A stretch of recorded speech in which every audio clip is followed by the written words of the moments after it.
For centuries, people have believed that there are cosmic archives that contain information about the history of humanity and our future.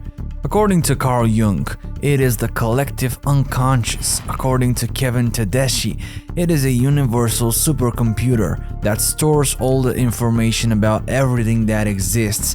And according to the prophet Edgar Cayce, we are dealing with the Akashic Records. Are they really located in some mysterious place in the universe, and do they contain the answers to all of our questions? How can we access them, and can they tell us more about our future? We'll find out together in the new episode of Secret Origins. Welcome. According to Edgar Cayce, the Akashic Records are the supercomputer of the universe that contains all the information about everything that exists. The Akashic Records are a field of energy that holds past, present, and future knowledge of all things, and it materializes everywhere at the same time. Each element within this global field has its own individual energy fields that can interact in numerous ways. Compare the Akashic Records to the Wi-Fi network. We cannot see it, yet we know it is all around us. It is something invisible to the eyes, but if you connect to it, you can get infinite information. And as Nikola Tesla says, if you want to discover the secrets of the universe, think in terms of energy, frequency, and vibration. The Western religious philosophy called theosophy refers to the Akashic Records as Akashic Notes or Akasha's library. It views the records as a collection of all knowledge in history stored in the etheric plane. This collection is the holographic record of the mental space-time continuum, regardless of the form in which it is expressed. The ancient Greeks called it the vision of Pan, the Chinese the great Tao, and the Hindus the Atman-consciousness. The figures of God, goddess, and a demon which appear in the early stages of awakening are recognized by Carl Jung as archetypes of the collective unconscious and are considered to be victors from the dream by primitive people. In phenomenology, they are seen as the initial impulse, the beginning of manifestation. Akasha's chronicles are not only an account of everything that has happened, which can be read by a person endowed with special sensitivity. No, they have tremendous influence on the development of modernity. Akasha is one of the cosmic principles.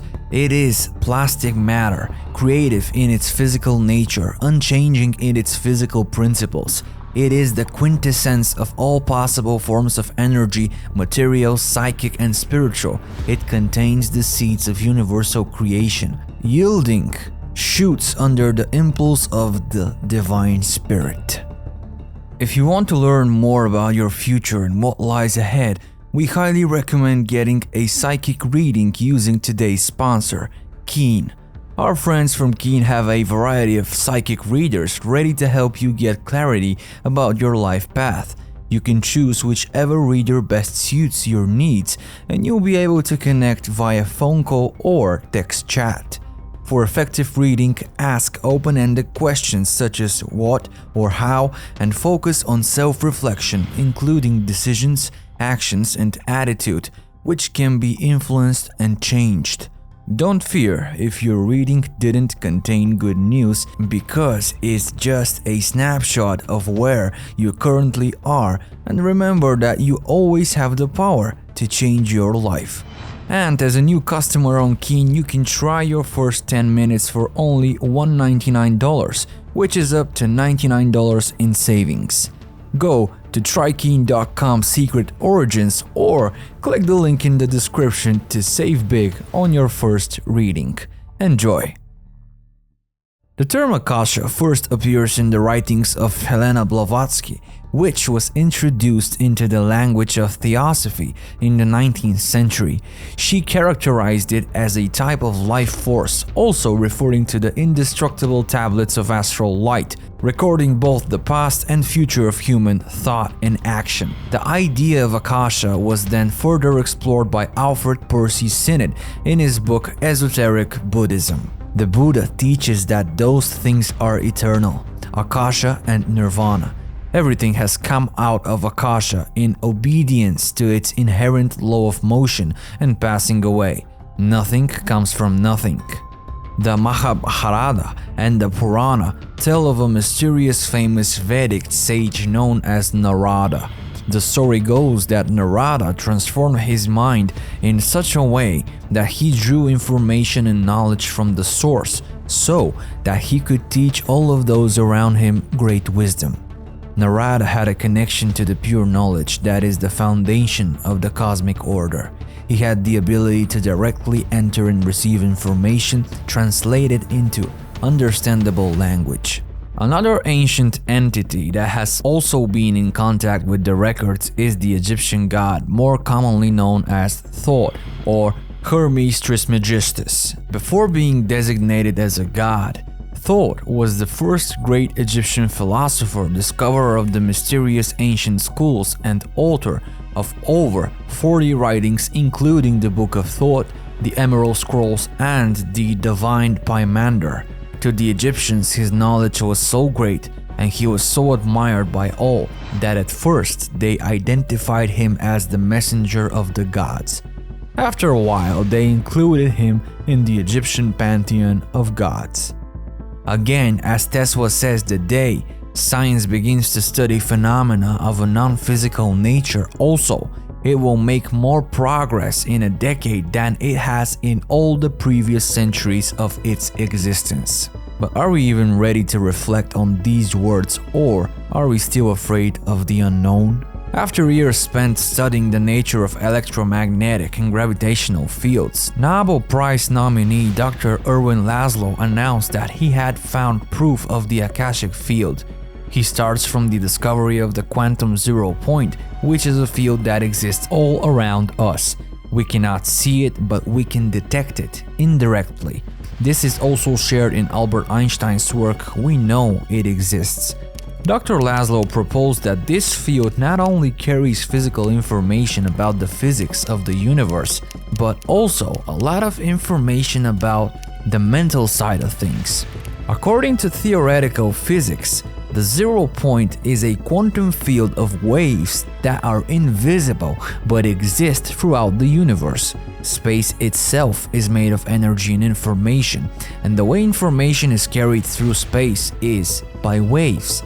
These waves are called quantum waves, and if the Akashic field is made of these quantum waves that are known to all forms of intelligent life, which includes the human brain, the brains of extraterrestrial entities, and all sorts of other beings, that means that anyone could tap into these quantum waves and receive information. Almost 2 decades after Laszlo's occultation, Nobel Prize-winning physicist Richard Feynman published his incredible work In the Direction of Quantum Physics, The Strange Theory of Light and Matter. In it, he develops the idea that electrons in our brains can be activated and informed by quantum waves, influencing our thoughts and our subconscious. Richard also talks about the idea that subatomic particles, no matter the distance between them, can still influence each other through the instant transmission of information.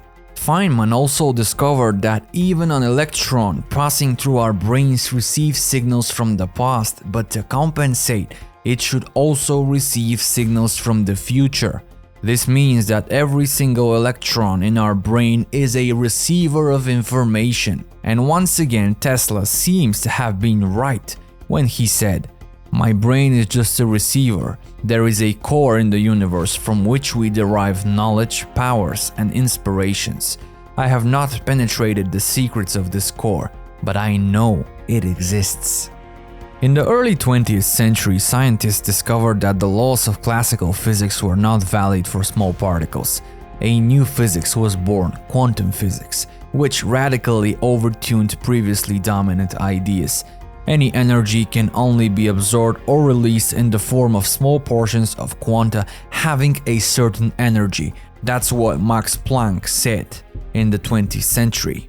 A little later, Albert Einstein concluded that light was a stream of quanta, later called photons. Such an experiment was carried out in 1999 by the Austrian quantum physicist Anton Zeilinger. In 1999, he and his colleagues conducted an experiment in which they were able to observe the wave behavior of carbon-60 through diffraction. The C60 molecule is the largest and most complex object in which wave behavior is observed. The scientists shot the molecules towards a diffraction grating, and on the other side they observed an interference pattern of dark and light bands on a screen. This pattern only occurs when a wave passes through the grating, which means that behind the wall the molecule has wave behavior. However, shortly after, it becomes a molecule again.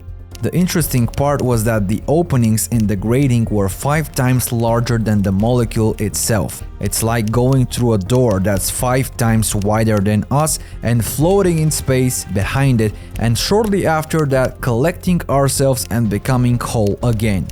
This Zeilinger experiment dematerializes matter and proves that everything is a wave and energy held in a certain field, which apparently is also energy. Thomas Young's experiments in 1972 and Zeilinger in 1999 confirmed that all that exists is energy. All matter is energy held in a field, that is energy held in energy.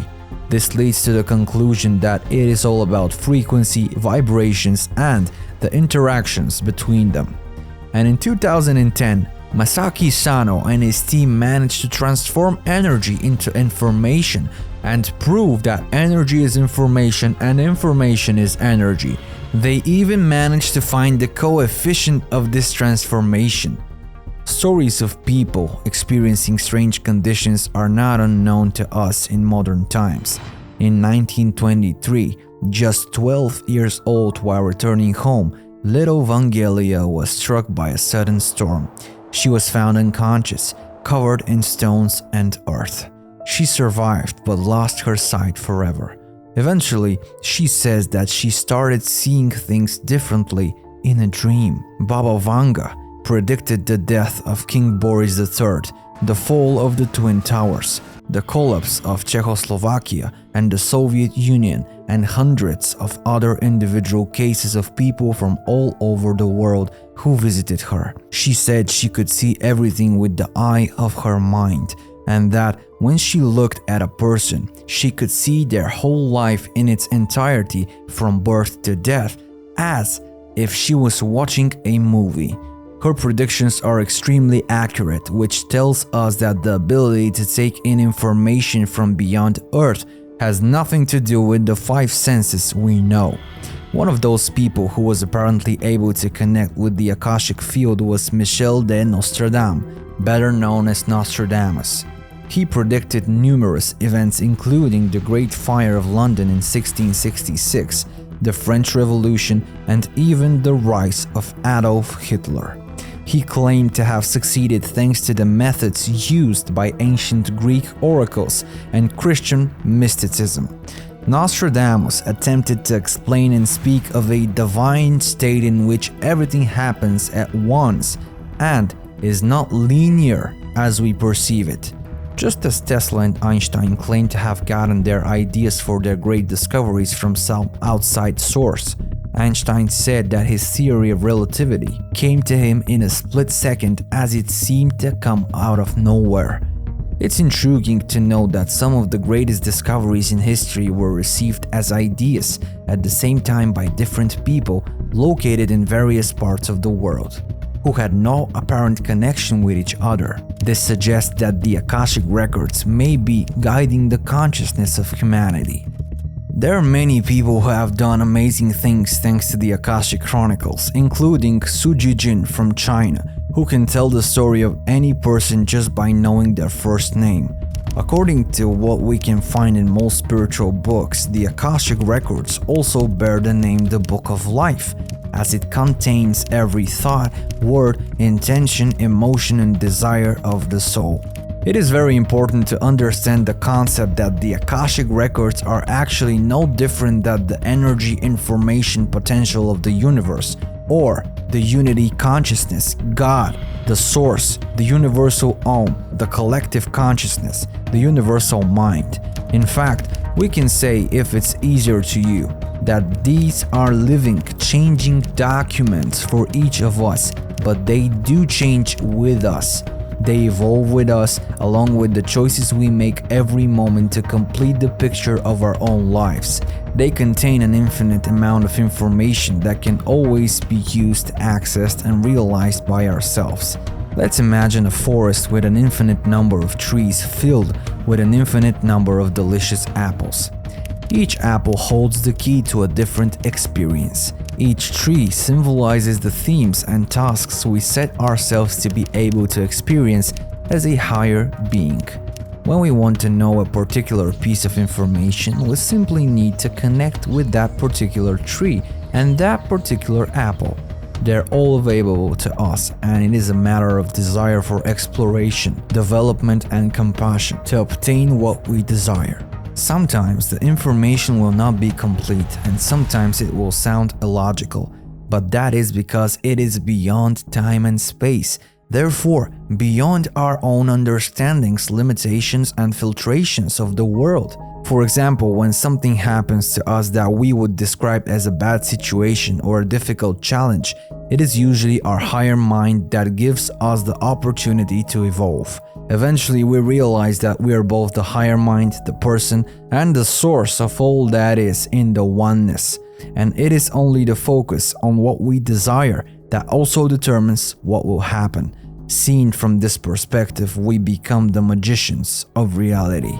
That is why it is said that the Akashic Records are like a huge labyrinth, and it is impossible to determine their nature or their type.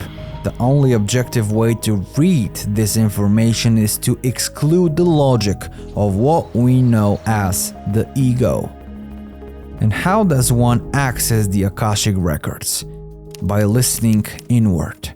Because the answer to every question, the answer how to understand His way, is always within us.